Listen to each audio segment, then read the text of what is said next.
कहानी की शुरुआत हमारी इस कहानी के हीरो से होती है, जो अपना पसंदीदा गेम इटर्नल नेशन खेल रहा था और गेम खेलते खेलते अचानक ही बेड पर उसकी मौत हो जाती है। जब उसे चीजों का एहसास होने लगा, उसने अपने आप को एक नई दुनिया में पाया। सिंहासन जैसी जगह पर बैठा हुआ, यहाँ की हवा काफी ताजा थी। न जाने क्यों उसके चेहरे पर मुस्कान थी, पर फिर अचानक वो अपने सामने से एक लड़की को आता देखता है। वो उस लड़की का नाम आटो कहता है। जैसे इस नई दुनिया में वो उसको जानता था। वो एल्फ जैसी दिखने वाली लड़की भी हमारे हीरो को किंग बोलती है। हमारा हीरो हमें बताता है कि जब वो बेड पर बीमार पड़ा रहा करता था, वह पूरे वक्त एक डार्क फैंटेसी पे बेस्ड गेम खेला करता था। उस गेम में जो उसकी सबसे पसंदीदा कैरेक्टर थी, जिसके साथ वो सबसे ज्यादा गेम खेला करता था, वही थी आटो। और आज वही गेम की कैरेक्टर ठीक उसके सामने है। हमारे हीरो का नाम टाकुटो है और उसे समझ नहीं आ रहा कि अब उसे क्या करना चाहिए। आटो उसे किंग बुला रही है। क्या उसे लगता है कि वो मनोग्रा का लीडर है? तभी आटो स्माइल करना शुरू कर देती है और कहती है कि वो सब जानती है। टाकुटो वो शख्स है जिसने नाइटमेयर डिफिकल्टी को पार किया था। माइनोग्रा, जिसे लोग बर्बादी की सिविलाइजेशन भी कहते हैं, जिसे संभालना हर किसी के लिए मुमकिन नहीं है। पर टाकुटो वो लेजेंडरी प्लेयर है जो ऑफिशियल यूजर रैंकिंग में टॉप पर चल रहा था। आटो कहती है कि उसे हर एक बात याद है जो गेम खेलते दौरान टाकुटो आटो से कहा करता था। उनका एक साथ कई बार दुनिया पर कब्जा करना, उन्होंने मिलकर कितनी बार गेम को खत्म किया है, आटो को सब याद है। टाकुटो आटो को अपने प्ले स्टाइल की वजह से यूज किया करता था। उसे उम्मीद थी कि वो एक दिन आटो की ही तरह ताकतवर बन पाएगा और आज वो उसी से बात कर पा रहा है। उसे बहुत ही ज्यादा खुशी हो रही है। आटो भी कहती है कि वो भी ऐसा ही फील कर रही है। खैर, टाकुटो आटो से पूछता है कि क्या ये जगह स्वर्ग है? क्या आटो ने ही उसे यहाँ समन किया है? वैसे आटो भी कुछ नहीं जानती। टाकुटो के ही जैसे वो भी अचानक ही यहाँ पहुँच गई है। पर देखने से तो ये जगह इटर्नल नेशन जैसा ही लग रहा है जो वो गेम खेला करते थे। अब आटो बोलने लगती है कि शायद ये कोई चमत्कार हो, लेकिन वो टाकुटो से मिल पाई, इसकी उसे बहुत ज्यादा खुशी हो रही है। वो टाकुटो से बोलती है कि हम दोनों को फिर से साथ आ जाना चाहिए। इस दुनिया के बारे में ये लोग भले ही कुछ भी ना जानते हो, भले ही टाकुटो की दुनिया से ये दुनिया बहुत ही ज्यादा अलग है, फिर भी वो एक साथ वापस से शुरू कर सकते हैं। आटो टाकुटो से एक नए किंगडम की शुरुआत साथ करने को कहती है। अब टाकुटो भी सोचने लगता है कि अगर हम दोनों साथ हैं तो हम दोनों वो दिन वापस से रिक्रिएट कर सकते हैं। टाकुटो भी कहता है कि चलो अपनी एक सिविलाइजेशन बनाते हैं, मेरा और तुम्हारा एक किंगडम बनाते हैं। ये सुन आटो का चेहरा खिल जाता है और वो गेम एनिमेशन जैसा अपना इंट्रोडक्शन देती है। ऐसा करना थोड़ा एम्बैरेसिंग तो था, लेकिन टाकुटो के साथ सिंक करने के लिए ये जरूरी था। खैर, टाकुटो अपनी सिविलाइजेशन मोनोग्रा के बारे में बताता है कि उनकी सिविलाइजेशन सबसे ज्यादा इविल होने की वजह से जानी जाएगी। जिद्दी होने के बावजूद वो लोग अपने सिविलाइजेशन के मामले में सबसे ज्यादा स्पेशलाइज्ड रहेंगे। और इसके लिए वो आटो से पूछता है कि वो जानती है ना कि हम इसके लिए क्या करना होगा। उन दोनों के मन में चल रहा था कि वो लोग दुनिया से छिपके रहेंगे, जंगल के अंदर क्या हरकत हो रही है, इसकी पल पल की जानकारी उन्हें मिल सके। इसके लिए टाकुटो इमरजेंसी प्रोडक्शन स्क्वाड को समन करता है, जो कि दिखने में बहुत ही ज्यादा भद्दा जानवर था। उनकी सिविलाइजेशन बुरी है, इसीलिए जितना हो सके उन्हें दूसरों की नजर में आने से बचना है। इसीलिए टाकुटो उसे जंगल की पूरी जानकारी लेने भेज देता है। गेम के ही जैसे टाकुटो यहाँ भी उस बग के विजन को देख पा रहा था कि वो क्या देख रहा है। वैसे अब टाकुटो अपने माना की बात करने लगता है कि उसके पास 200 माना है। 100 माना तो उस बग को समन करने में यूज हो गया और 20 माना तो बेस को बिल्ड करने में ही लग जाएंगे। इमरजेंसी प्रोडक्शन में माना ज्यादा लग ही जाता है। आटो कहती है कि हम इन्हें यूं वेस्ट नहीं कर सकते। टाकुटो का मन एक वॉरियर बनाने का था जो उनके लिए फाइट कर सके, बट अभी के माना स्टेटस के हिसाब से वो इसे अफोर्ड ही नहीं कर सकता। आटो पूरे यकीन के साथ कहना चाहती है कि वो उसके लिए लड़ेगी, पर असल में वो ऐसा नहीं कर सकती क्योंकि हीरो यूनिट वक्त के साथ स्ट्रॉन्ग बनते हैं। और अभी आटो लेवल 3 की स्ट्रेंथ को एक्वायर करती है, जो कि उनके माइनोग्रह सिविलाइजेशन के लिए बहुत ही रिस्क की बात है। खैर, अब तक टाकुटो जो देख पा रहा है उसे सिर्फ जंगल ही दिख रहा है। इस हिसाब से ये जगह छिपने के लिए तो अच्छी है, लेकिन एक भी जानवर का ना होना काफी अजीब है। अब तक उसे जंगल में ऐसी कोई खाने लायक चीज भी नहीं दिखाई दी है। आटो से माफी मांगने लगती है कि वो उसकी कोई मदद नहीं कर पा रही है। टाकुटो कहने लगता है कि ऐसी कोई बात नहीं है, तुम मेरे साथ हो, मेरे लिए इतना ही काफी है। ये सुन आटो बहुत ही ज्यादा खुश होने लगती है। गेम में तो टाकुटो को कभी इस बात का अंदाजा नहीं हो पाया, पर शायद आटो वाकई में ऐसी ही है। अब तभी उस बग के द्वारा टाकुटो को जंगल में कुछ डार्क एल्फ दिखाई देते हैं। ये लोग काफी सारे हैं और उनसे दूर भी नहीं है। आटो बताती है कि डार्क एल्फ न्यूट्रल होते हैं, यानी कि अच्छे भी होते हैं बुरे भी होते हैं, लेकिन अगर ये डार्क एल्फ्स का इलाका है तो इनके लिए ये परेशानी की बात हो सकती है। इनके लिए अभी यही बेहतर होगा कि जितना हो सके ये लोग वॉर को अवॉइड कर सके। वैसे अगर यहाँ वाकई डार्क एल्फ्स हैं तो शायद ये दुनिया वाकई इटर्नल नेशन है। आटो आइडिया देती है कि अगर कुछ भी गलत होता है तो हम दोनों साथ यहाँ से भाग जाएंगे। टाकुटो भी उसकी बात में हामी मिलाते हुए कहने लगता है कि आखिर हमारी सिविलाइजेशन पीस को पसंद करती है। जब ये दोनों अपने आप को तसल्ली देते हुए यहाँ से भागने का प्लान बना ही रहे थे, तभी अचानक उन तक 3 डार्क एल्फ पहुंच जाते हैं। अब हमें कुछ देर पहले का सीन दिखाया जाता है जब डार्क एल्फ्स का ग्रुप आटो और टाकुटो की तरफ ही बढ़ रहे थे। हमें पता चलता है कि इन डार्क एल्फ्स को इनकी ही जमीन से भगा दिया गया है और अब ये लोग इस जंगल को भी छोड़ने की बात कर रहे हैं। ये लोग भूखे हैं, कई दिनों से इन्होंने कुछ खाया नहीं। इनका लीडर गिया कहता है कि हमारे पास कहीं जाने के लिए कोई ठिकाना नहीं है, कम से कम इस जंगल में थोड़ी सब्जियां तो मिल ही जाती हैं। अगर हम जंगल के थोड़ा और अंदर ढूंढे तो शायद कुछ खाने लायक भी मिल जाए। वो चश्मे वाली एल्फ कहती है कि जंगल के अंदर वाले इलाके को कर्स फॉरेस्ट कहा जाता है। उसने किताबों में पढ़ा है कि किसी इविल आत्मा को वहाँ सील किया गया था। गिया कहने लगता है कि ये सब बकवास है और हार न मानने के लिए प्रेरित करने लगता है, पर अंदर ही अंदर गिया को भी ये जंगल डरावना लग रहा था। पर अब जब सिर्फ उनके ही ग्रुप में जान बाकी है तो वो पीछे नहीं हट सकते। अपने लोगों को बचाने के लिए उसे कैसे न कैसे खाना ढूंढना होगा और यही सब सोचते हुए वो टाकुटो और आटो तक पहुंच जाता है। टाकुटो के डार्क ऑरा को वो महसूस कर पा रहा था, उसकी फटी जा रही थी। वो टाकुटो को देख भी नहीं पा रहा था। उसे इतना तो समझ आने लगा था कि उसका एक गलत कदम उसके पूरे कबीले को तबाह कर सकता है। गिया को देख बाकी एल्फ्स भी ताकुतो के सामने सिर झुका लेते हैं और बताते हैं कि वो लोग माजाराम क्लैन के डार्क एल्फ्स हैं। वो ताकुतो से माफी मांगता है कि वो बिना उसकी परमिशन के उसके जंगल में घुस आए। आटो अपने ही बुरे अंदाज में कहने लगती है कि चलो, तुम्हें इतना तो अंदाजा है कि तुमने क्या कर दिया है, अब जल्दी जल्दी बोलना शुरू करो कि तुमने यहाँ आने की हिम्मत कैसे की। अब गिया पूरी डिटेल में बताने लगता है कि वो कहाँ रहते थे और उनके साथ क्या हुआ है। जो सुन आटो को गुस्सा आने लगता है कि हमारे पास पूरा दिन नहीं है। गिया घबरा जाता है और शॉर्ट में बताने लगता है कि उन्हें उनकी ही जमीन से भगा दिया गया है। अब उनके पास रहने के लिए कोई भी ठिकाना नहीं है।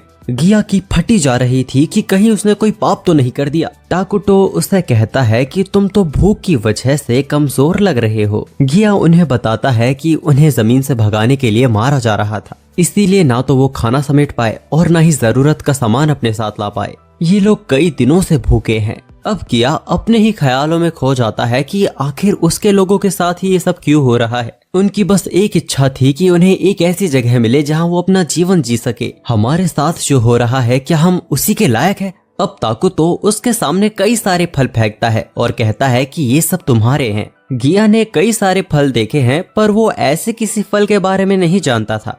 गिया जब ये सोच ही रहा था कि अब उसे क्या करना चाहिए, उसके लोग उसका इंतजार कर रहे हैं। तभी उसके साथ आए लोग उस फल की तारीफ करने लगते हैं कि ये कितना मीठा है। ये देख ताकुतो उनके लिए और फल गिरा देता है, पर गिया उनमें से किसी को नहीं उठा रहा था। ये देख आटो गुस्से में बोलती है कि क्या तुम हमारे किंग के ऑफर को उठाओगे नहीं? गिया एक बार फिर अपना सिर उनके आगे झुका लेता है और बताता है कि उसके जैसे और है जो जंगल में मौजूद है। उनके साथ छोटे छोटे बच्चे हैं जो भूख से तड़प रहे हैं। वो ताकुतो के दिए फल उनके लिए लेके जाना चाहता है। वो ताकुतो से इसके लिए विनती करने लगता है। ताकुतो को उस पर दया आ जाती है और वो उनके लिए कई सारे फल गिराने लगता है। और ये सब होता देख आटो घबराने लगती है। गिया सोचने लगता है कि उनका जीवन, गिया के क्लैन का ऐसे तिरस्कार किया जाता है जो लोग रोशनी से भागते हैं। उन्हें जिंदा भी रहने दिया जा रहा है दूसरे एल्फ्स की दया की वजह से। आज तक कभी भी किसी ने उनकी तरफ मदद का हाथ नहीं बढ़ाया था। ताकुतो उन्हें कई सारे फल और सब्जियां देता है। गिया ताकुतो से पूछता है कि आखिर वो असल में कौन है, पर ताकुतो इसका कोई भी जवाब नहीं देता। इसके बाद गिया इतना सारा खाना लेकर अपने लोगों के पास वापस लौटता है। इतने दिनों बाद इन्होंने पेट भर के खाना खाया था। एक लड़की गिया से आकर पूछती है कि आखिर वो इतना सारा खाना कहाँ से लेकर आया, पर गिया उसे ताकुतो के बारे में नहीं बताता और कहता है कि वो बस कहीं से ले आया। अब रात में जब अकेला गिया बॉनफायर के पास बैठा हुआ था, तब उनके क्लैन का सबसे बुजुर्ग एल्फ मोल्टर उनके पास आकर बैठता है। वो गिया की तारीफ करता है कि आज उसने वाकई बहुत अच्छा काम किया है, पर आज जो गिया फल लेकर आया वो वाकई कमाल के थे। उसने काफी लंबी जिंदगी जी है, पर ऐसे फल उसने आज तक कभी नहीं देखे थे। इसीलिए वो सीधा सीधा गिया से पूछता है कि क्या हुआ था। गिया उन्हें बताता है कि आज उसका सामना एक लेजेंडरी जीव से हुआ था जो जंगल की गहराइयों में रहता है। वो बूढ़ा एल्फ पूछता है कि तुम कैसे लेजेंड की बात कर रहे हो। गिया वो चश्मे वाली एल्फ की बात बताता है जो उसने उसे बताई थी कि किसी इविल आत्मा को उस जमीन पर सील किया गया था। वो बूढ़ा एल्फ पूछता है कि कहीं तुम्हारा सामना किंग ऑफ रूइन यानी तबाही के राजा से तो नहीं हुआ था। कुछ किताबों में उन्होंने भी किंग ऑफ रूइन के बारे में पढ़ा है। कहा जाता है कि जब दुनिया का अंत करीब आ चुका होगा तब किंग ऑफ रूइन सामने आएंगे और दुनिया को तबाह कर देंगे। वो बुजुर्ग एल्फ पूछता है कि क्या उसने अपने आप को किंग ऑफ रूइन बताया था। गिया को याद है कि उसे नाम नहीं पता चल पाया था। वो लेडी भी उसे किंग ही बुला रही थी। वो बताता है कि वो तो किंग से बात भी नहीं कर पाया। वहाँ एक हॉट लड़की थी जो किंग की बात उन्हें बता रही थी। मोल्टर भी अभी तक श्योर नहीं है कि गिया की मुलाकात किंग ऑफ रूइन से हुई थी या फिर वो कोई और था, लेकिन अब जब उनका पेट भर चुका है, उनका माना थोड़ा रिकवर हो चुका है, वो महसूस कर पा रहे हैं कि इस जंगल में कुछ तो गलत है। मोल्टर पूछता है कि खाने के बदले क्या तुमने उन्हें कुछ दिया। जाहिर है गिया मना कर देता है। मोल्टर इस बात को समझ नहीं पा रहा था कि एक बुरा इंसान किसी की मदद बिना अपने फायदे के क्यों करेगा। गिया बोलता है कि इसका कारण शायद दया थी। मोल्टर चिल्लाकर बोलता है कि तुम ऐसा सोच भी कैसे सकते हो। इस शब्द का प्रयोग इज्जत देने के लिए किया जाता है। अब तुम एक शैतान को इज्जत दोगे। गिया भी चिल्लाकर बोलता है कि जब हम भूखे मर रहे थे तब उनकी ही दया ने ही हमें बचाया है। सिर्फ इसी तरीके से हम उन्हें इज्जत दे सकते हैं।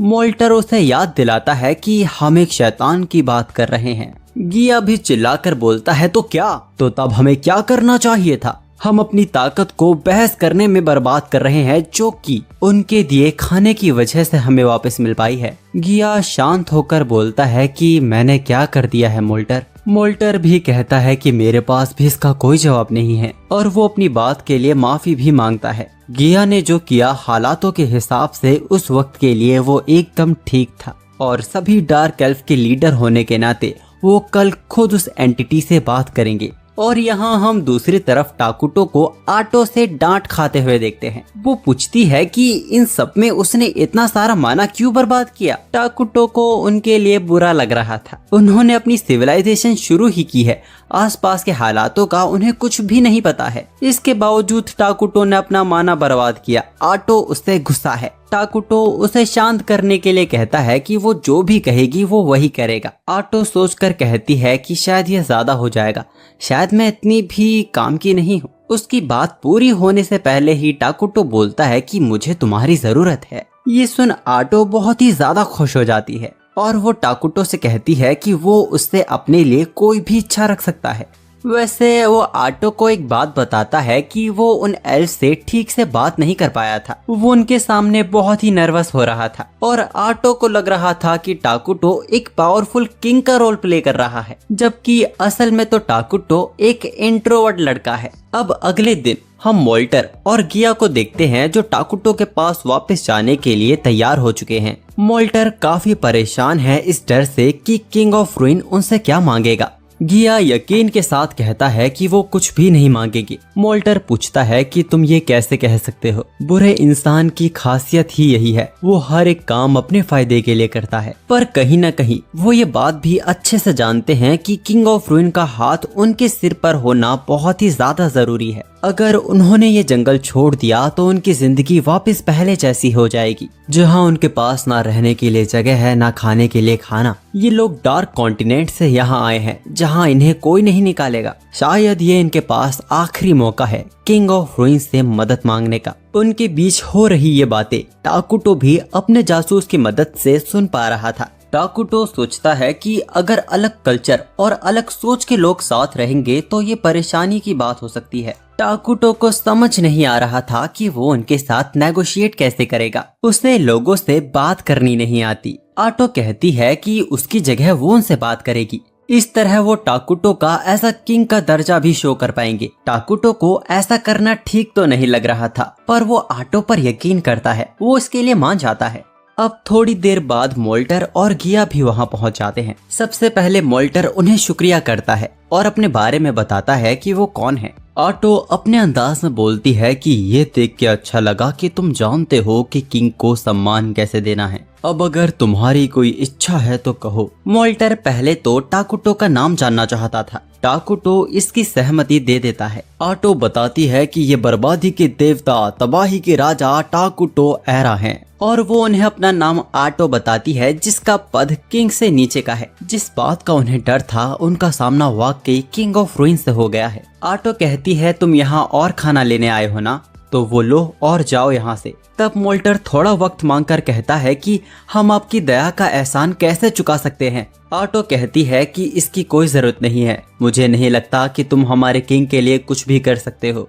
ये सुन मोल्टर का चेहरा भी थोड़ा घबराया सा हो जाता है। उसका अजीब चेहरा देख आटो गुस्से में कहती है कि तुम ऐसा चेहरा क्यों बना रहे हो। मोल्टर भी घबरा जाता है। टाकुटो भी देख रहा था कि ये कुछ भी ठीक नहीं हो रहा है। वो आटो को आवाज देता है और उसके कानों में कुछ कहता है। उसकी बातें सुन आटो मुंह फुला लेती है। वो कहती है कि अगर हमने इन्हें ऐसे ही छोड़ दिया तो ये हमारे रास्ते की बाधा बनेंगे। आटो तो इन्हें यही मार देने की एडवाइस देती है। टाकुटो उसे शांत होने को कहता है और कहता है कि शायद ये हमारे साथ अच्छे रिश्ते बनाना चाहते हैं। वो आटो को समझाता है कि हमें इन्हें ऐसे ही भेजने की बजाय हमें इनका तोहफा ले लेना चाहिए। आटो बात को मान लेती है और उन्हें बताती है कि किंग उनके तोहफे को स्वीकार करने के लिए मान गए हैं। टाकुटो आटो को माइंड के थ्रू बताता है कि शायद ये बूढ़ा इसीलिए टेंशन में है क्योंकि टाकुटो और आटो शैतानों में आते हैं। आटो उन पर चिल्लाते हुए कहती है कि तुम लोग कितने बड़े बेवकूफ हो, तुम्हें लगा मेरे महान राजा तुम्हारा फायदा उठाएंगे। मोल्टर डर में कहता है कि वो लोग ऐसा नहीं सोच रहे थे।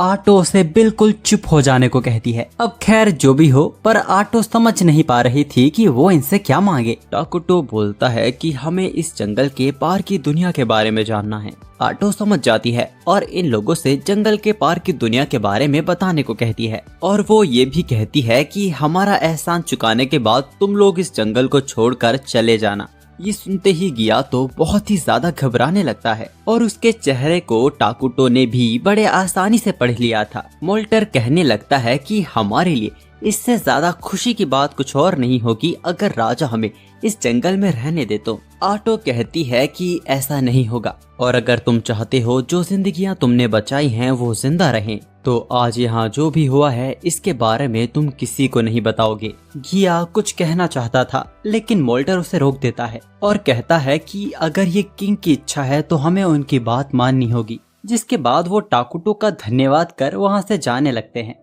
अब टाकुटो को भी थोड़ा बुरा लग रहा था, अगर ये लोग यहाँ से चले गए तो शायद जिंदा ना बच पाएं। तभी टाकुटो को एक आइडिया आता है और वो दोनों को रुकने को कहता है और उन दोनों को उसके किंगडम का सिटीजन बनने का ऑफर देता है। आटो तुरंत पूछने लगती है कि ये तुम क्या करने की कोशिश कर रहे हो। टाकुटो उसे समझाता है कि डार्क एल्फ्स ना तो बुरे होते हैं और ना ही अच्छे होते हैं। अगर वो रिफ्यूजी सिस्टम का यूज कर इनको अपना सिटीजन्स बना लेगा तो ये एल्फ्स उनकी ही तरह बुरे हो जाएंगे। आटो उसे याद दिलाती है कि माइनोग्रा के असली लोग कोई और थे और शायद वो इस फैसले से गुस्सा होकर इनसे लड़ना शुरू कर दे। टाकुटो उसे याद करने को कहता है कि वो कैसे जीव थे। उसे नहीं लगता कि वो लोग उनसे कम्युनिकेट भी कर पाएंगे। आटो भी इस बात पर सहमति दिखाती है। अब आटो उन लोगों से कहती है कि अगर वो लोग उनके सिटीजन्स बनेंगे तो वो किंग की सुरक्षा में रहेंगे। मोल्टर बहुत ही शांत आवाज में पूछता है कि अगर वो लोग सिटीजन बन गए तो उनके साथ क्या होगा। आटो साफ साफ उन्हें बताती है कि वो लोग बुरे बन जाएंगे। अब ये उनके हाथ में है कि वो लोग इस ऑफर को एक्सेप्ट करके यहाँ रहना चाहते हैं या फिर यहाँ से जाना चाहते हैं। अब इसके कुछ देर बाद हम टाकुटो और आटो को डार्क एल्फ्स के इलाके में जाते हुए देखते हैं। उन्होंने फैसला लेने में काफी वक्त जो लगा दिया है। टाकुटो आटो से कहता है कि किसी को भी फैसला लेने में वक्त तो लगेगा जब उसे पता चलेगा कि वो इस फैसले से पूरी तरह पूरा बन जाएगा। खैर वो लोग डार्क एल्व्स के कैंप तक पहुंच गए थे। सभी एल्व्स उनका झुककर स्वागत करते हैं। मैं आपको याद दिला दूं कि ये लोग टाकुटो के असल रूप को नहीं देख पा रहे हैं। टाकुटो का अपीयरेंस इतना खतरनाक है कि एक एल्व्स की तो देखते ही तबीयत खराब हो जाती है। टाकुटो को सिंहासन पर बैठाया जाता है। हमें पता चलता है कि सभी एल्व्स माइनोग्रा के वासी बनने के लिए तैयार हो चुके हैं, जिसके बाद टाकुटो के सामने एक मैसेज अपेयर होता है, जिसको एक्सेप्ट करने से रिफ्यूजी सिस्टम की बदौलत ये सभी लोग माइनोग्रा के वासी बन जाते हैं। गिलैड सोचता है कि क्या हो गया, इन्होंने तो कहा था कि हम बुरे बन जाएंगे, लेकिन मुझे तो कुछ भी महसूस नहीं हो रहा है। और फिर अचानक उसे वो हर बुरी चीज याद आने लगती है जो भी उसने अपनी जिंदगी में सहा है। बेवजह उसने अपने साथियों को आंखों से मरता हुआ देखा है। ठीक ऐसा ही सभी डार्क एल्व्स के साथ हो रहा था। एक बुरे इंसान की तरह उनके अंदर नफरत और गुस्सा भरती ही जा रही थी। टाकुटो उनसे पूछता है, क्या तुम ठीक हो? उनकी आंखों में आंसू आ जाते हैं कि किंग उनकी परवाह कर रहे हैं। सभी लोग टाकुटो के सम्मान में अपने हाथ उठा लेते हैं। वह टाकुटो को अपना राजा पूरी तरह मान चुके थे। अब इस नए किंगडम की शुरुआत के साथ कुछ दिन बीत जाते हैं और हम टाकुटो को बड़ा ही परेशान होता हुआ देखते हैं। मोल्टर ने टाकुटो को कॉन्टिनेंट का मैप दिया था, जिसको देखने के बाद से ही न जाने क्यों टाकुटो बहुत ही अजीब हरकतें कर रहा है। टाकुटो इसीलिए परेशान है क्योंकि इस कॉन्टिनेंट में पहले से ही दो बहुत बड़े नेशन हैं। पहला होली किंगडम क्वालिया, जो कि इंसानों का नेशन है, जहाँ के लोग गॉड आर्लोस की पूजा करते हैं, और दूसरा बड़ा नेशन है एल्व्स का, जो कि प्रकृति की पूजा करते हैं। एक इविल नेशन होने के कारण दोनों से ही इनकी बिल्कुल नहीं पटेगी। अगर इन दोनों नेशन को इनके इविल नेशन के बारे में पता चल गया तो शायद ये लोग इन पे हमला कर सकते हैं। इनके पास तो आर्मी भी नहीं है, इनका किंगडम तो शुरू होते ही खत्म हो जाएगा। अब तो टाकुटो के साथ आटो को भी टेंशन होने लगी थी। इस जंगल में नेचुरल रिसोर्सेज की भी कमी है और न ही खाने को कुछ है। पर एक बात अच्छी थी कि माइनोग्रा के जो असल सिटीजन थे हिमोंगली, वो बिल्कुल ही बेवकूफ स्पीशीज थी। पर इस कमी को पूरा करने के लिए अब इनके पास डार्क एल्व्स हैं। तभी आटो के कान खड़े हो जाते हैं।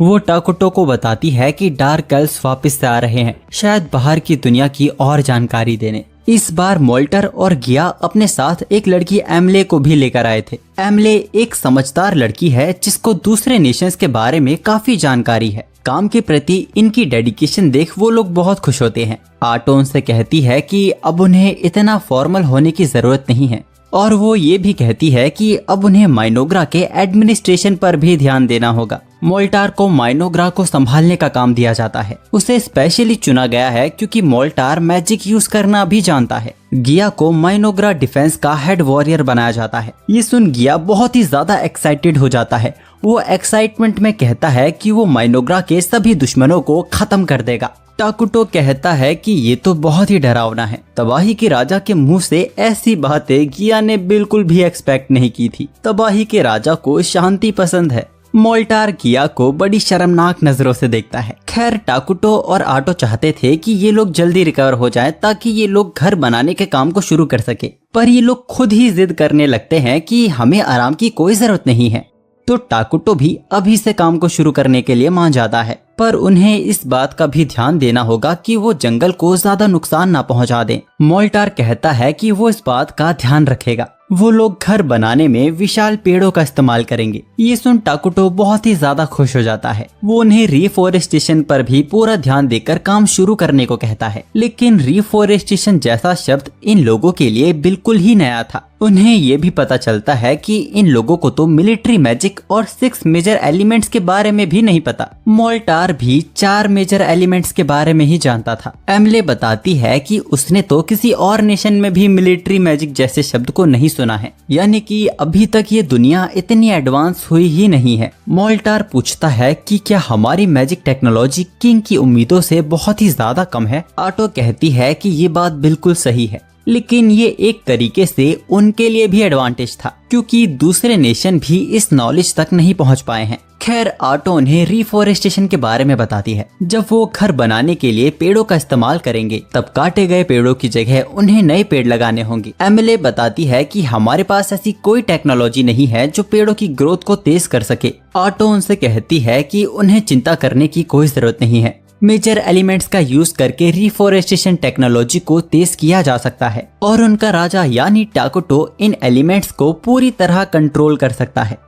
टाकुटो भी हैरान हो जाता है कि ये तो कितना बड़ा झूठ बोल रही है। आटो वहाँ बड़ी बड़ी टाकुटो के बारे में फेंकना शुरू कर देती है। एमले भी कहने लगती है कि किंग के बनाए सेब बहुत ही ज्यादा स्वादिष्ट थे। आटो भी कहने लगती है कि उसे भी टाकुटो का केला बहुत पसंद आया था। एमले भी कहने लगती है कि उसे भी अंगूर बहुत पसंद आए थे, उसने तो तभी उन्हें बो दिए थे और अब तो वो उगना भी शुरू हो गए हैं। ये सुन आटो और टाकुटो दोनों हैरान हो जाते हैं। एमले डर जाती है, पूछती है कि क्या मैंने कुछ गलत कर दिया। टाकुटो ने अब तक सोचा ही नहीं, उसके बनाए फल तो उसकी दुनिया के हैं, यानी कि इमरजेंसी प्रोडक्शन का इस्तेमाल करके टाकुटो ऐसी चीजें भी बना सकता है जो इस दुनिया में मौजूद ही नहीं है। टाकुटो इमरजेंसी प्रोडक्शन का यूज कर एक येन बनाता है, जिससे उसे यकीन हो गया था कि वो कुछ भी क्रिएट कर सकता है। इस ताकत का इस्तेमाल करके वो इस दुनिया में गन पाउडर, लोहा और तेल का निर्माण करने का सोच रहा था। इनका ये कदम उनके नेशन को काफी ज्यादा ताकतवर बना देगा,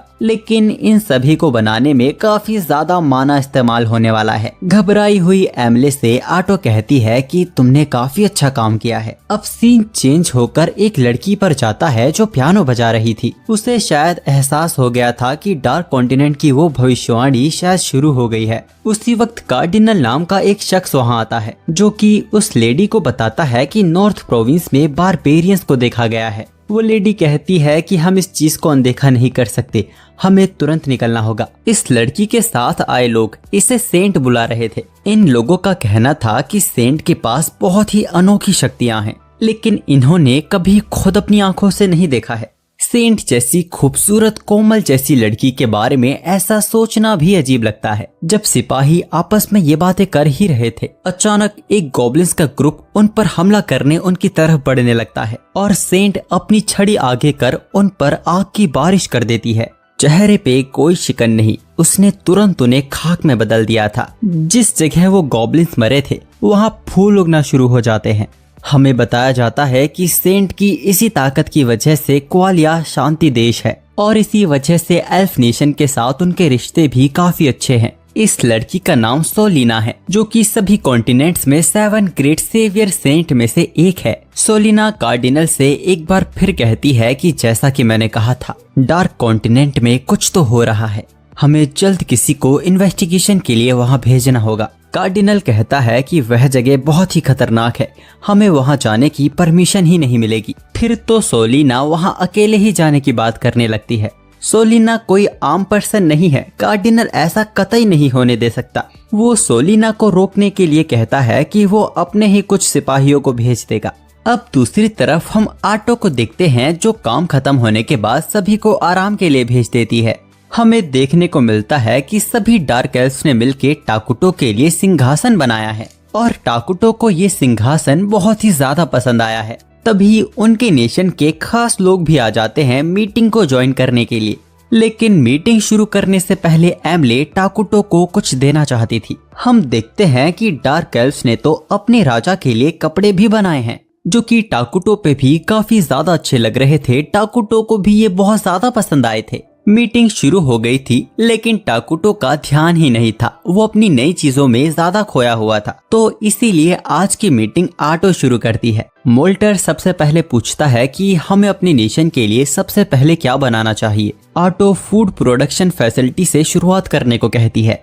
मोल्टर कहता है कि फूड फैसिलिटी बनाने की क्या जरूरत है, हमारे राजा तो अपनी ताकत से अनलिमिटेड खाना बना सकते हैं। आटो गुस्से में कहती है कि क्या सारा काम तुम अपने राजा से करवाओगे, और जब उनका नेशन बहुत ही ज्यादा फैल जाएगा तब सभी तक खाना कैसे पहुंचेगा। मोल्टर अपनी बात के लिए माफी मांगता है।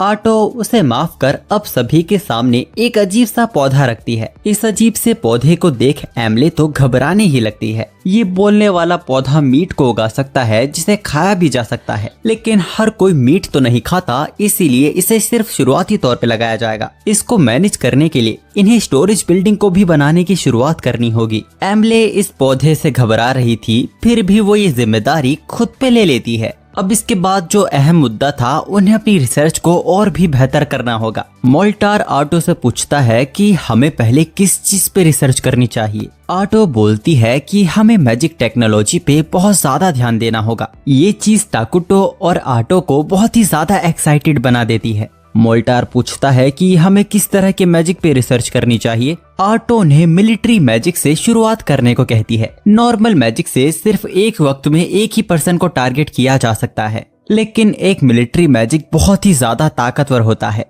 वो एक बड़े से ग्रुप को भी आसानी से कवर कर सकता है। यहाँ तक कि मिलिट्री मैजिक से सरफेस में भी बदलाव किया जा सकता है। आटो मोल्टार से ऐसे टैलेंट को ढूंढने को कहती है जो मैजिक यूज कर सकते हैं और उन्हें रिसर्च करने को कहती है। टाकुटो भी कहता है कि इस टेक्नोलॉजी की खोज करना कोई मुश्किल काम नहीं है, हम बहुत जल्दी इसको हासिल कर लेंगे। अब जो आखिरी डिस्कशन होना था वो थी मिलिट्री प्लानिंग, जो कि गिया के कंट्रोल में है। गिया बोलता है कि हमें सबसे पहले अपनी आर्मी बनानी चाहिए।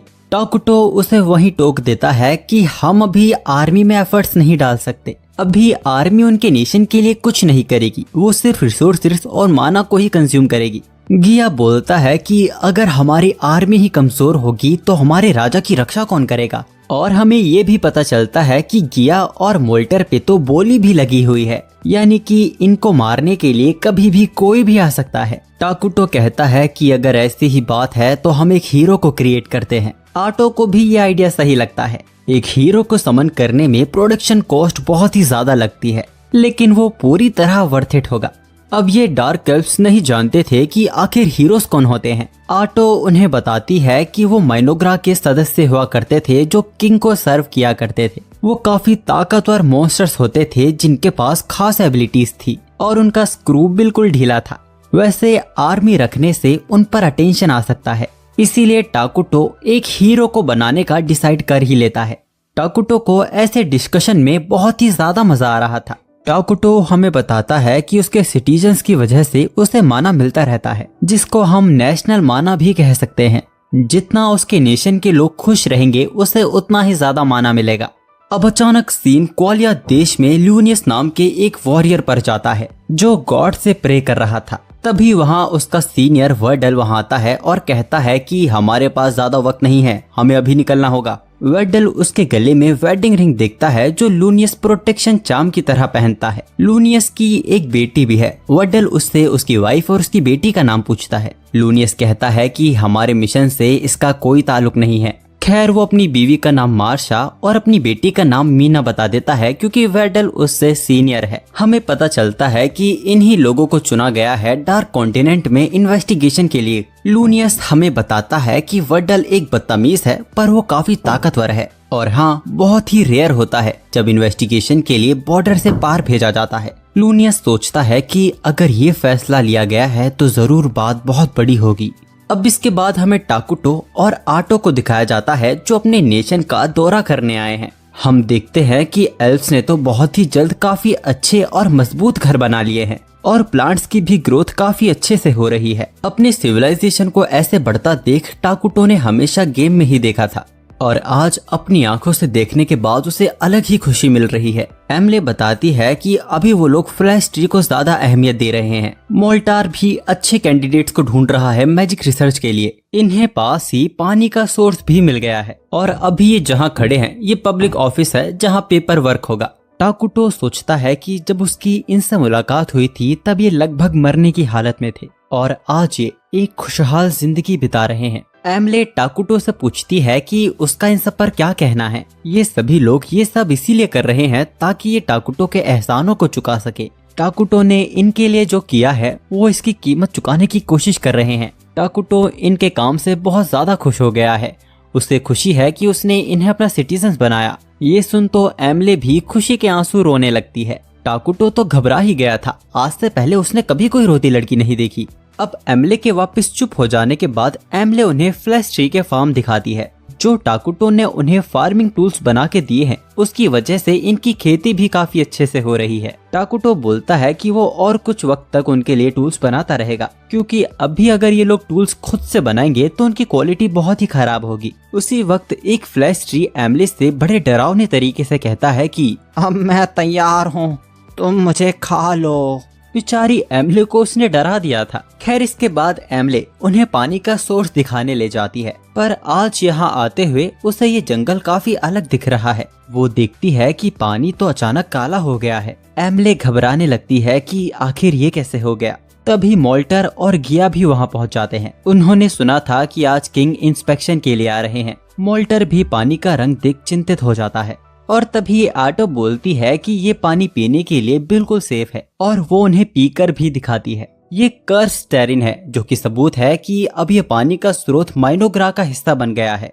टाकुटो उन्हें एक गहरी सांस लेने को कहता है। सांस लेने के बाद उनको ऐसा लग रहा था जैसे उनका माइंड और भी शार्प हो गया है। समझाने का मतलब ये था कि अब ये जगह बुरे लोगों को फायदा देती है और यहाँ की हवा अच्छे लोगों को नुकसान करेगी। गिया भी पानी पीकर कहता है कि ये तो पीने लायक है। टाकुटो उन्हें बताता है कि कर्स टेरन बहुत ही इम्पोर्टेंट रोल प्ले करती है एक नेशन के डिफेंस में और जल्द ही उनकी सारी जगह कर्स टेरन में बदल जाएगी। आटो बड़े तौर में कहती है कि ये भी हमारी किंग की ताकत है, पर इसमें भी एक बड़ी समस्या है। अगर सारी ही जगह कर्स दिखेगी तो दूसरों का उन पर अटेंशन आएगा। ऐसे तो उन पर दूसरे नेशन का हमला हो सकता है। गिया भी बोलता है कि अब हमें आर्मी बना लेनी चाहिए। आटो कहती है कि घबराने की जरूरत नहीं है, हमारे राजा बहुत जल्द एक हीरो को समन करने वाले हैं। लेकिन अब तक मोल्टार नहीं समझ पाए हैं कि आखिर एक हीरो क्या होता है और वो क्या कर सकता है। तो अब एक हीरो की झलक दिखाने के लिए आटो भी अपने कुछ टेंटिकल्स को बाहर निकाल लेती है और एक ही झटके में कई पेड़ों को काट देती है। आटो ने अभी तक इन्हें नहीं बताया था, लेकिन वो भी एक हीरो है और ये तो उसकी एक मामूली ताकत है। अपने प्राइम में तो वो ऐसे 100 को काट के रख देती थी। वो उन्हें बताती है कि एक हीरो पूरी आर्मी को तबाह करने जितनी ताकत रखता है। टाकुटो उन्हें बताता है कि और हीरो वक्त के साथ और भी ताकतवर होते जाते हैं, भले ही वो कुछ भी ना करें। यानी कि आटो फ्यूचर में इससे भी कई गुना ज्यादा ताकतवर हो जाएगी। अब टाकुटो आटो का नाम लेता है। आटो ने एक्सपेक्ट किया था कि अब टाकुटो उसके बारे में कुछ अच्छा कहेगा, लेकिन टाकुटो उससे बोलता है कि तुम्हें ताकत दिखाने के लिए जंगल को तबाह करने की जरूरत नहीं थी और अब तुम्हें ही इन सब को साफ करना होगा। दुखी हो चुकी आटो इसके लिए भी मान जाती है। गिया बोलता है कि हम भी इसमें तुम्हारी मदद करेंगे। मोल्टार आटो और अपने राजा की ताकत की तारीफ करता है और बोलता है कि हमें जल्द ही हमारे राजा के लिए एक सही स्थान बनाना होगा। टाकुटो बोलता है कि उसे कोई महल की जरूरत नहीं है, वो ऐसे ही आम घर में रह लेगा। मोल्टार इसके लिए बिल्कुल ही मना कर देता है। वो लोग अपने राजा को ऐसे ही थोड़ी रहने देंगे। अब जब सभी ही जिद करने लगे थे तो टाकुटो भी पैलेस बनाने के लिए मान जाता है। वैसे टाकुटो का भी सपना है कि वो एक उड़ने वाले महल में रहे। ये नेशनल लेगेसी होती है जो शायद मैक्स लेवल सिटी पर ही अनलिश होगी। डार्क एल्व्स के लिए ये तो इमेजिन करना ही नामुमकिन है, लेकिन उनके किंग ने भी कई नामुमकिन चीजों को भी उन्होंने कर दिखाया है। तो यानी कि वो लोग फ्लोटिंग सिटी भी बना सकते हैं। टाकुटो की ताकत देख जिया और मोल्टार वापस से झुक के उसका सम्मान करते हैं। टाकुटो भी अपने नेशन से खुश था, आखिर वो बहुत तेजी से प्रोग्रेस कर रहे हैं। लेकिन दूसरी तरफ क्वालिया के कुछ सिपाही भी उनकी तरफ बढ़ रहे हैं इन्वेस्टिगेशन के लिए। ये लोग भी कोई कम ताकतवर नहीं है। अपने रास्ते में आने वाले सभी मॉन्स्टर्स को इन्होंने आसानी से खत्म कर दिया है। वैसे लूनियस अपने साथ बड़े मर्सनरी ग्रुप को भी लेके आ पाया, क्योंकि ये सभी लोग नॉर्थ में ही मौजूद थे। हमें पता चलता है कि नॉर्थन एरिया में भी कुछ गड़बड़ चल रही है। वहाँ अचानक से कुछ बारबेरियंस दिखाई देने लगे हैं और उन्होंने गांव पर हमला भी किया था। हालात को वापस से काबू में करने के लिए वहाँ सेंट और आर्मी को भेजा गया है, लेकिन अभी भी कोई अच्छी खबर वहाँ से नहीं आई है। एक बार्गो नाम का सिपाही इस बात का मजाक उड़ाने लगता है कि नॉर्थन एरिया तो खतरे में है।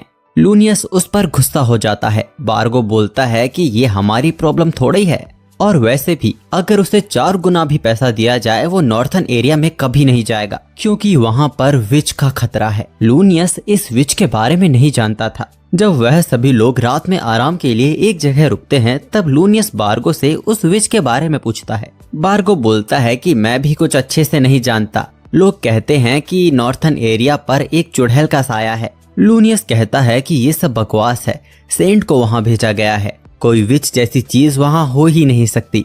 बार्गो भी कहता है कि हाँ ये बिल्कुल बकवास है, मुझे भी ये सब बस अफवाहें ही लगती हैं। वर्डल उन्हें बकवास करने से मना करता है और दबा के शराब पीने को कहता है। लूनियस फिर भी थोड़ा सा टेंशन में लग रहा था। तो बार्गो फिर बोलता है कि कर्सलैंड में 2 होली नाइट्स को इन्वेस्टिगेशन के लिए भेजा जा रहा है। घबराने की तो कोई बात नहीं है, बस उसे डर इस बात का है कि उनका सामना किसी विच से ना हो जाए। वर्डल बोलता है कि तुम लोग इतनी टेंशन क्यों ले रहे हो, मैं जानता हूँ कि डार्क कॉन्टिनेंट में क्या चल रहा है। उसे खबर मिल चुकी थी कि डार्क एल्व्स वहाँ भाग कर गए हैं। अब ये सुन तो बार्गो भी खुश हो जाता है कि डार्क एल्व्स को तो निपटाना बहुत ही आसान है। तब भी लूनियस एक सवाल करता है कि डार्क कॉन्टिनेंट में रहते रहते कहीं उन्हें कोई रहस्यमय तरीके से नई शक्तियां तो नहीं मिल गई होंगी। वर्डल बोलता है कि यार तुम घबराते बहुत हो, हम बस इन्वेस्टिगेशन के लिए जा रहे हैं, अगर कोई भी बड़ा खतरा आएगा तो हम तो भाग जाएंगे।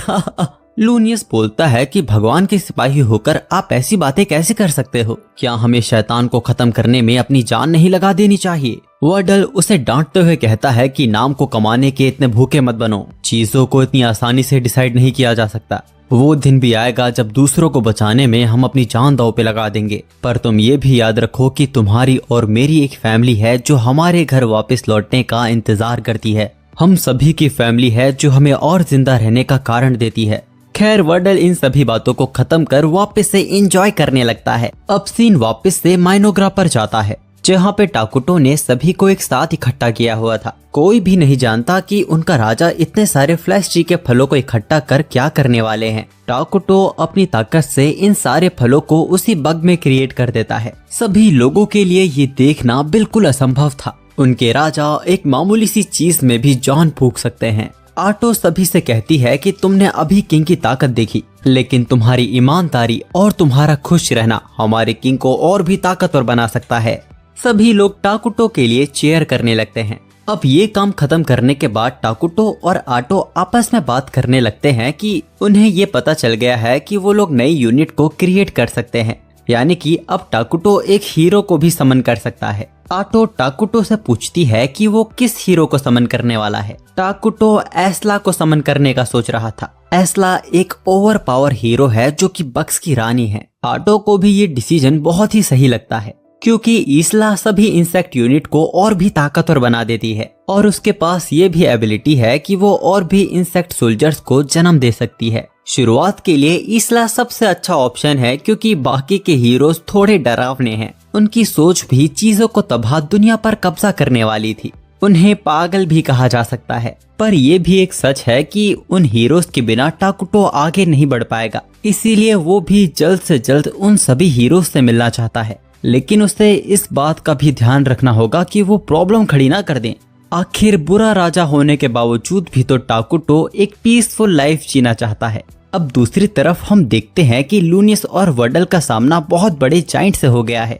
ऐसी चीजें अक्सर रात में देखने को मिलती है, लेकिन ये डार्क कॉन्टिनेंट है जहाँ कुछ भी हो सकता है। वर्डल ये कहकर आगे बढ़ने लगता है कि हमारे पास बर्बाद करने के लिए वक्त नहीं है, और अपनी होली स्वॉर्ड का इस्तेमाल कर वो उस जाइंट को एक ही हमले में खत्म कर देता है। ये secret technique Holi sword art है। ये डिवाइन ताकत एक लेसर ड्रैगन तक को खत्म कर सकती है। सभी लोग वर्डल की तारीफ करने लगते हैं। लूनियस भी कहता है कि आपकी इस ताकत से तो हम इस मिशन को आराम से कंप्लीट कर लेंगे, पर वर्डल को इस बात पर इतना यकीन नहीं है। दूसरी तरफ टाकुटो को खाना खाते हुए कुछ सोचता है और वो आटो को खाना खाने के बाद मोल्टर और बाकी सभी को बुलाने को कहता है। टाकुटो उस पास वाली सिटी के बारे में सोच रहा था कि उसका क्या करना है, क्योंकि इन लोगों को ही सबसे पहले इनके एग्जिस्टेंस के बारे में पता चलेगा। पर ये एक अच्छी बात थी कि ये नेशन एक न्यूट्रल नेशन है, और अभी जैसा चल रहा है लगता नहीं कि किसी को भी इनके एग्जिस्टेंस के बारे में पता भी है।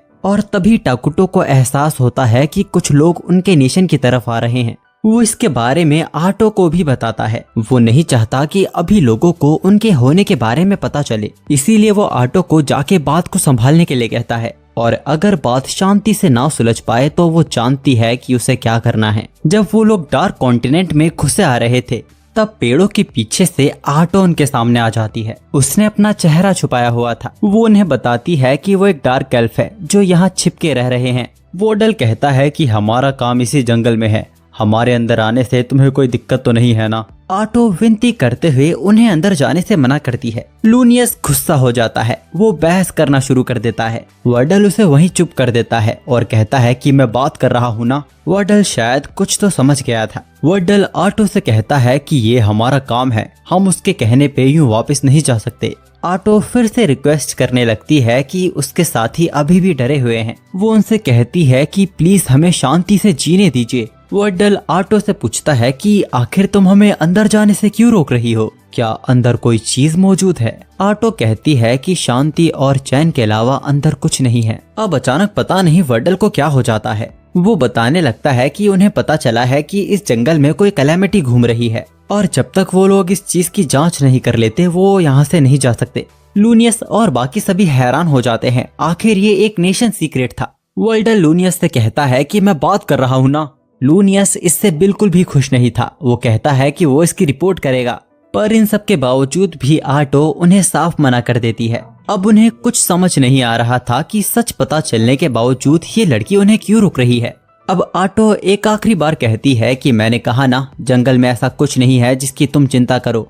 मैं तुम सभी होली नाइट से विनती करती हूँ कि तुम यहाँ से वापस लौट जाओ। वर्डल पूछता है कि क्या हम थोड़ी देर भी अंदर नहीं जा सकते?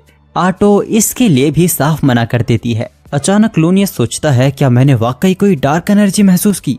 अब लूनियस को आटो पर शक होने लगा था कि ये कोई डार्क एल्फ नहीं है, पर तभी वर्डल आटो की बात मानकर वहाँ से जाने के लिए मान जाता है। सभी लोग हैरान हो जाते हैं। लूनियस भी सवाल करता है कि तुम ये क्या कर रहे हो? वर्डल भी कहता है कि यहाँ के लोग शांति से रहना चाहते हैं, इसमें कोई दिक्कत नहीं है।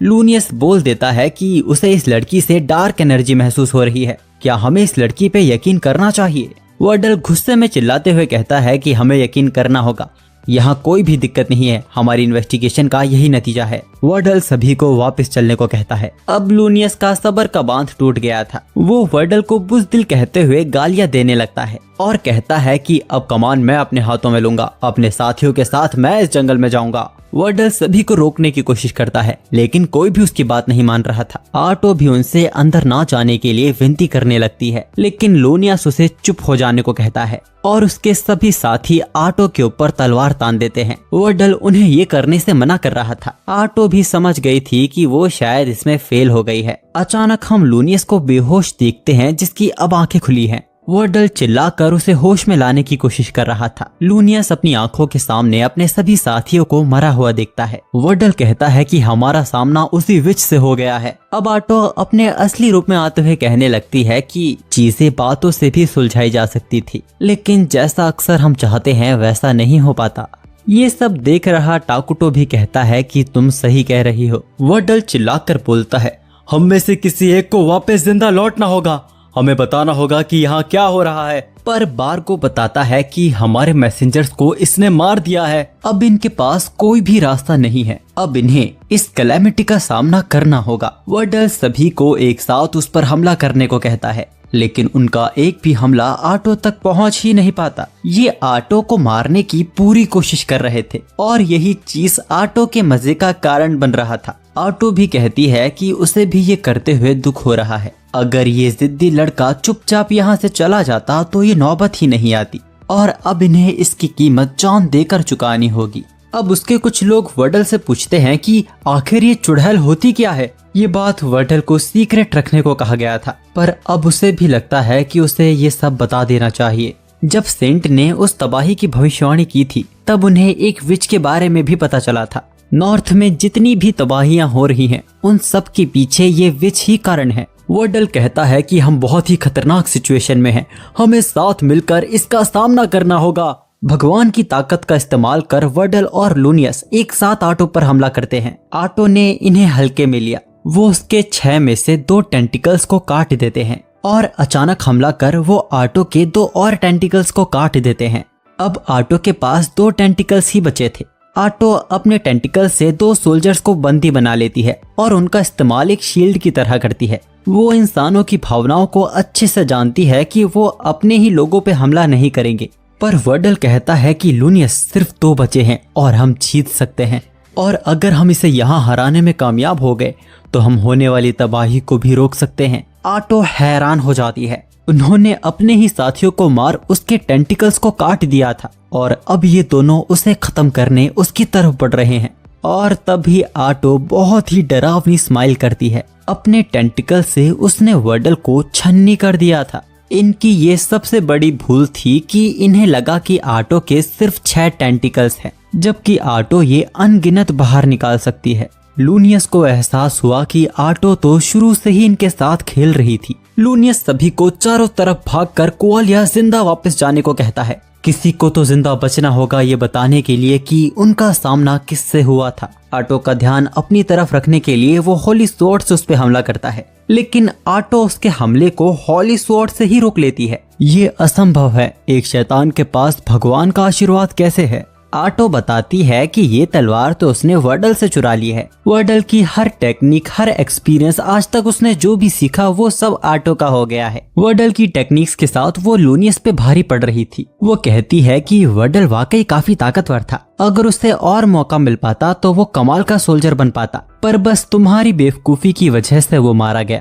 आटो वर्डल की मेमोरीज को भी देख पा रही थी, जिनमें झांक कर वो लूनियस की बेटी और उसकी वाइफ का नाम बता देती है। लूनियस की घबराहट चरम सीमा पर पहुंच चुकी थी। अचानक आटो कहती है कि अगर मैं यहाँ मर गया तो लूनियस और उसकी फैमिली का क्या होगा, मेरे बाकी साथियों की भी तो फैमिली है, उनका क्या होगा। ये वर्डल की आखिरी यादें थी जिनके बारे में वो सोच रहा था। आटो कहती है कि वो एकदम हीरो जैसा था, लेकिन तुम्हारी बेवकूफी की वजह से वो मारा गया। तुम्हें कैसा लग रहा है? अब भले ही लूनियस यहाँ पे मर जाए, लेकिन उसे इस बात की खुशी थी कि उसके साथी जिंदा वापस लौट जाएंगे। और तभी उसे अपने साथियों के चिल्लाने की आवाज आती है। आसपास से डार्क एल्व्स बाहर आने लगते हैं। आटो पूछती है कि क्या मैंने कहा था कि मैं यहाँ अकेली हूँ। आटो के ऑर्डर पर सभी डार्क एल्व्स ने भागे गए सोल्जर्स को मार दिया है। ये सुनते ही लूनियस आटो पे गुस्से से हमला करता है। अब अचानक सीन कट होता है और हम लूनियस को उसकी आखिरी सांसें लेते हुए देखते हैं। आटो कहती है कि चलो सोचते हैं कि अगर तुम वर्डल की बात मानकर यहाँ से चले जाते फिर तुम्हारा फ्यूचर क्या होता। तुम अपने परिवार से वापस मिल पाते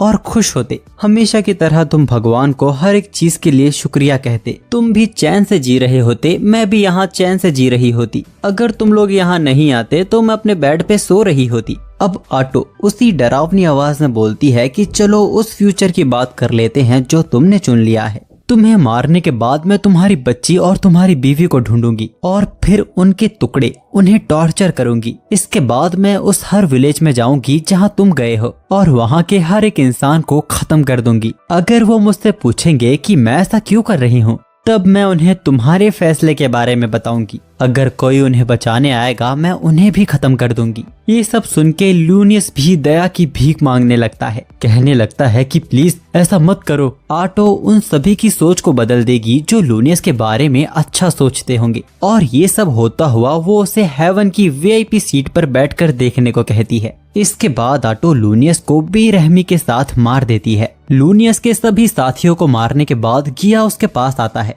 आटो से सभी लाशों को ठिकाने लगाने को कहती है। गिया उससे पूछना चाहता था कि जो उसने लूनियस से कहा क्या वो सच में वैसा करने वाली है।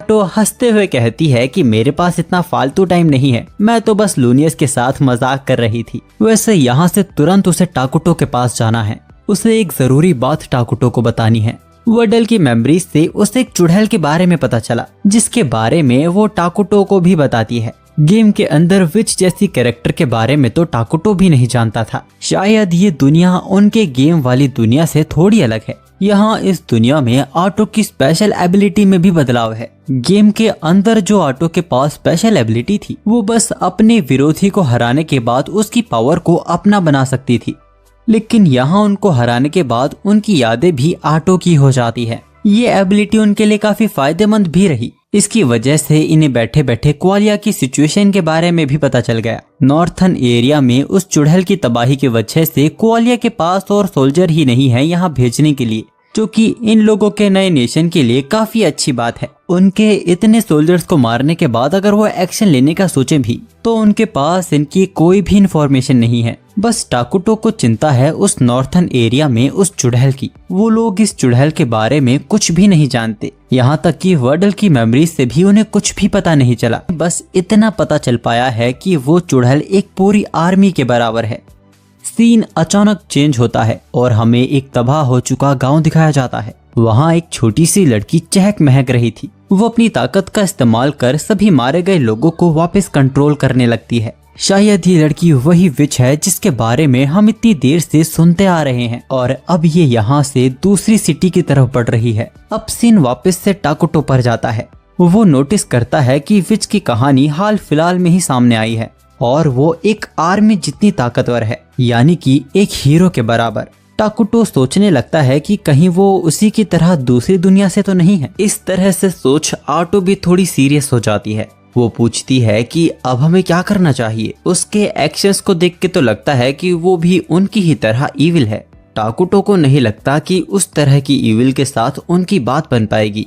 कहीं ना कहीं टाकुटो की बात भी सही थी। आटो तो रोने ही लगती है कि सब पहले कितना बढ़िया चल रहा था। टाकुटो उसे यूं उदास होने से मना करता है। ये सब कुछ नॉर्थ में हो रहा है, उनसे बहुत ही दूर। के पास बहुत टाइम है अपने आप को तैयार करने का। ये सब देखने के बाद टाकुटो फैसला कर ही लेता है कि अब उन्हें हीरो बना ही लेना चाहिए। में थोड़ा और टाइम लग जाएगा क्योंकि इसला को बनाने के लिए थोड़ा और माना की जरूरत है। इसी के साथ ही टाकुटो अपने नियमों में थोड़े चेंजेस करके एक अलायंस बनाने की सोच रहा है। क्वालिया तो साफ साफ उनका दुश्मन है और अब ये विच भी आ गई है। टाकुटो की नजर उस ईस्ट में मौजूद छोटे से नेशन के ऊपर थी जो कि न्यूट्रल नेशन है। अब सीन उसी छोटे से नेशन पर जाता है जहाँ की लीडर ये शायद बुल है। इनको लोग स्टाफ होल्डर कहते हैं और इनके एक ही हमले में कई बारबेरियंस खत्म हो जाते हैं। जब उन्हें लगा था कि वो जीत गए हैं तब और भी तादाद में बारबेरियंस सामने आने लगते हैं। इस दुनिया की होकर भी वो ये सवाल करती है कि आखिर इस दुनिया में हो क्या रहा है। टाकुटो के साथ बात पूरी हो जाने के बाद आटो जाने लगती है, पर फिर जिस बात को लेके आटो बहुत ही ज्यादा टेंशन में थी, आखिर वो टाकुटो से पूछ ही लेती है कि क्या उसने उन सोल्जर्स के खिलाफ बहुत ज्यादा कर दिया। उससे ऐसा लग रहा है जैसे टाकुटो उससे थोड़ा नाराज है। टाकुटो कहता है कि तुम क्या बात कर रही हो। इसी दौरान हम टाकुटो में बदलाव देखते हैं, जैसे कि टाकुटो बदल रहा है। वो आटो से कहता है कि वो कभी भी उसे निराश नहीं कर सकती। वो आटो को छोटी मोटी बातों के लिए परेशान होने से मना करता है। ये सब सुन आटो को भी अच्छा लगता है। वो कहती है कि वो हमेशा दिल और जान से टाकुटो की सेवा करेगी। अब अचानक सीन दो छोटी बच्चियों पर जाता है जो सवाल कर रही थी कि आखिर वो अब तक जिंदा क्यों है। खैर, इन दोनों को नजरअंदाज करके हमें ये पता चलता है कि टाकुटो का महल आखिर तैयार हो गया है। टाकुटो और आटो की दोनों की ही खुशी का कोई ठिकाना ही नहीं था। टाकुटो कहता है कि जब उनके पास और भी रिसोर्सेस होंगे वो इस महल को और भी बड़ा करेंगे। आटो कहती है कि हमारा महल स्वर्ग से भी बड़ा होना चाहिए और उनकी सेवा करने वाले ताकतवर हीरोज होंगे। यही सब बकवास करते हुए आटो को रियलाइज होता है कि उन्होंने तो टाकुटो की सेवा करने के लिए किसी को रखा ही नहीं। आटो घनी बावड़ी होने लगती है। वो पूछती है कि आखिर मैं अपनी गलती को कैसे सुधारूं। अरे जवानी में सठिया गई हो क्या, इतनी बड़ी बात भी नहीं है, शांत हो जाओ। वो टाकुटो से पूछती है कि क्या उसकी कोई रिक्वेस्ट है कि वो शख्स कैसा होना चाहिए। टाकुटो की बस एक ही रिक्वेस्ट है कि वो ऐसा हो जिससे वो बात कर सके, क्योंकि लोंडा हमारा थोड़ा सा इंट्रोवर्ट भी तो है ना। वो डार्क एल्फ से भी बात नहीं कर पाता। कभी कभी उसे बहुत अकेला फील होता है। आटो कहती है कि चिंता वाली कोई बात नहीं है, मेरे पास एक कमाल का प्लान है। आटो की चमक देखकर टाकुटो समझ गया था कि कोई बड़ा बम फूटने वाला है। वो मोल्टार को नेशन की सभी छोटी लड़कियों को यहाँ लेकर आने को कहती है। फट गई थी कि आखिर किंग को छोटी लड़कियों की क्या जरूरत है। टाकुटो खुद भी हैरान हो जाता है कि ये क्या बकवास कर रही है। मोल्टर रिस्पेक्टफुली पूछता है कि आखिर हमें छोटी लड़कियों को क्यों लाना होगा। बक देती है कि हमारे राजा को छोटी लड़कियां पसंद हैं। तो गुस्से में आटो को ढंग से समझाने को कहता है। अब जाके मोल्टर को भी समझ आया कि छोटी लड़कियों की जरूरत इसीलिए है ताकि वो किंग की सेवा कर सके। बड़े लोगों को इसीलिए नहीं ले रहे कहीं काम करने वाले लोगों की कमी न पड़ जाए, लेकिन एक्चुअल में आटो ने छोटी लड़कियों को इसीलिए चुना है ताकि टाकुटो शुरू से बात करना सीख सके।